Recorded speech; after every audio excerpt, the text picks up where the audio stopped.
Okay, so paano ba nangyayari yung kita kay MetaMask? Una, explain kasi natin yung principles ng advertising.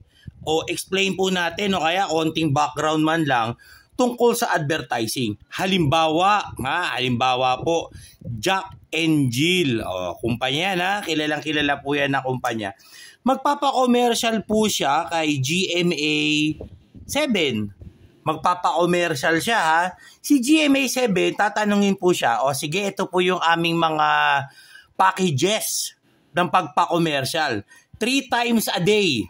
Ayan ha, 3 times a day, 20,000 pesos. Ayan ha, ganyan po yung principle ng advertising. Okay, so Jack and Jill, 5 times a day.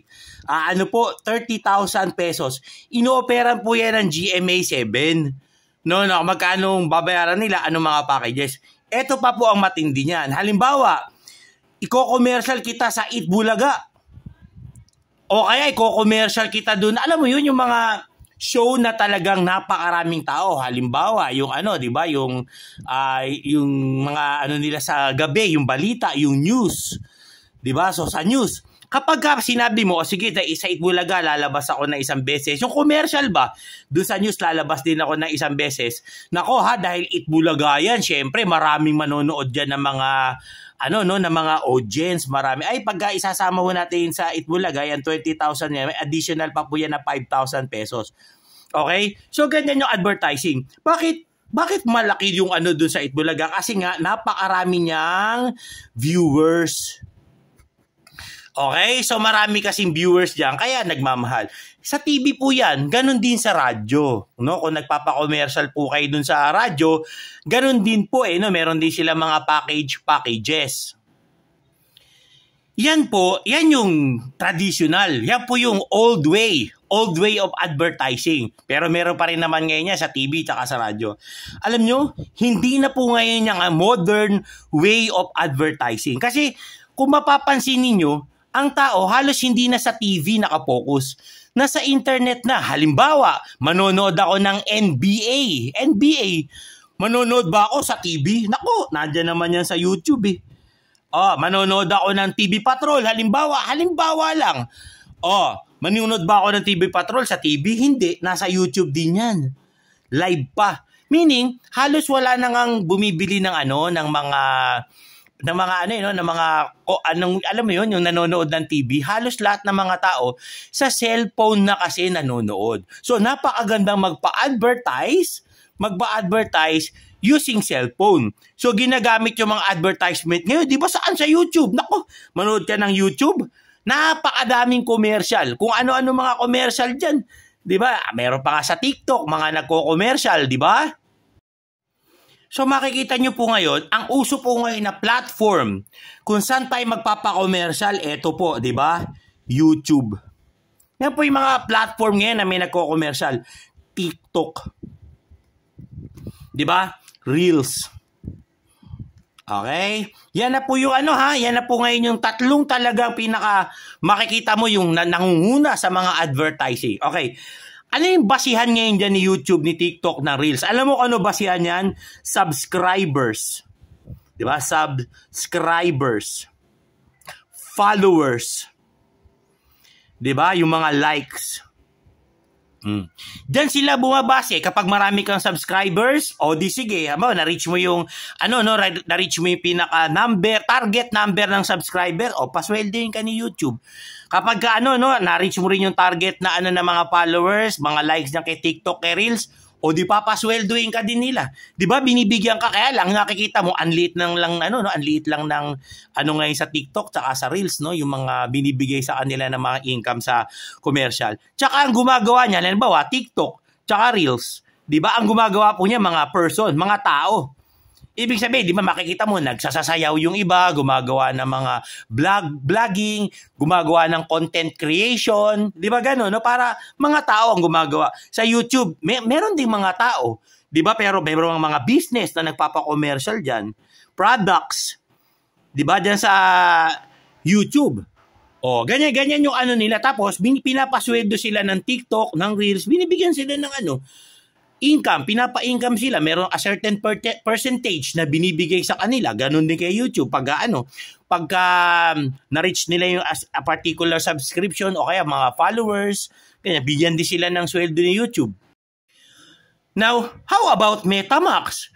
Di ba? Paano ba kumikita kay MetaMax? Una, kailangan may magpa-commercial sa kanya. Di ba? Kanila nakita mo yung mga kanina, no? Doon sa TV, nagpapa-commercial dyan. Ayan, Jack and Jill, Tide, di ba? Surf, ano pa ba mga nagpapa-commercial dyan na may mga nagpapa-commercial sa kanila. Doon kay TikTok, kay Reels, kay YouTube, di ba? Mga tao, mga businesses, mga products. Now, kay MetaMax, sino nagpapa-commercial? Aba, makikita mo ba, bibigyan kita ng mga screen, di ba? Nike. Nike. Gucci. Tesla. 'Di ba no? Louis Vuitton. Ano pa ba? IBM. Kenwood. Honda. Nokia.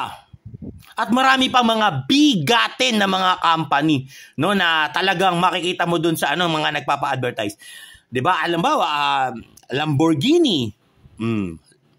Tapos din, 'di ba? Tawag dito yung Rolex. Marami pang Champion.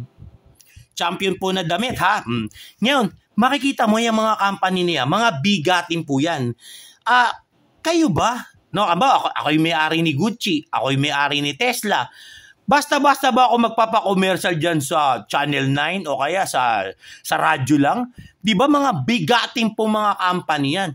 Magpapa-commercial po yan sa mga bigatin din na mga advertising platform. Halimbawa, di ba sa CNN, sa Fox News, sa HBO Sports, HBO Channel, di ba sa sa USA Channel, sa TNT, mga bigatin ang kanilang lalapitan para magpa-commercial sila. Now, eto ngayon ang matindi. Si MetaMax, sabi sa kanila, bakit naman pa kayo ng mga CNN? Wala nang masyadong nanonood ng TV. 'Di ba lahat cellphone na?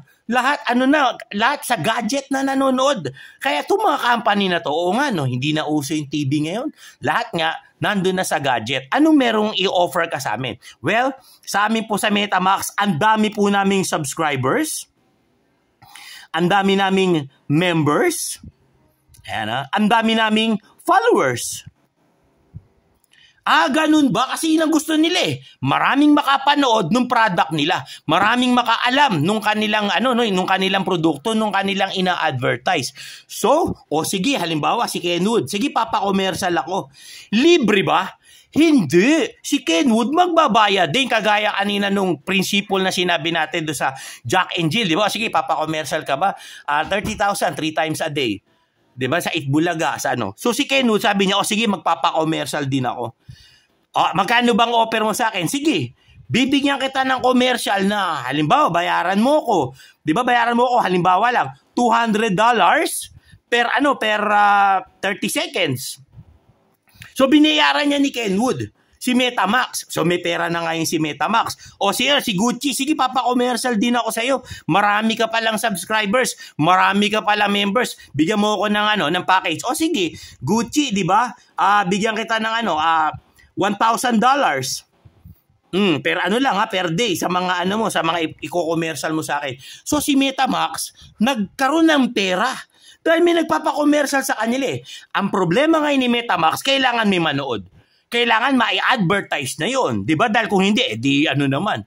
'Di ba? Hindi naman sila makakatupad sa kanilang kasunduan. Di sige. Si MetaMax naghanap ng mas maraming subscribers, naghanap ng mas maraming members, hanap ng mas maraming followers. So para makainganyo siya, sige, mag-subscribe sa akin dito kay MetaMax, magpa-member ka. Bibigyan kita ng $3 per day.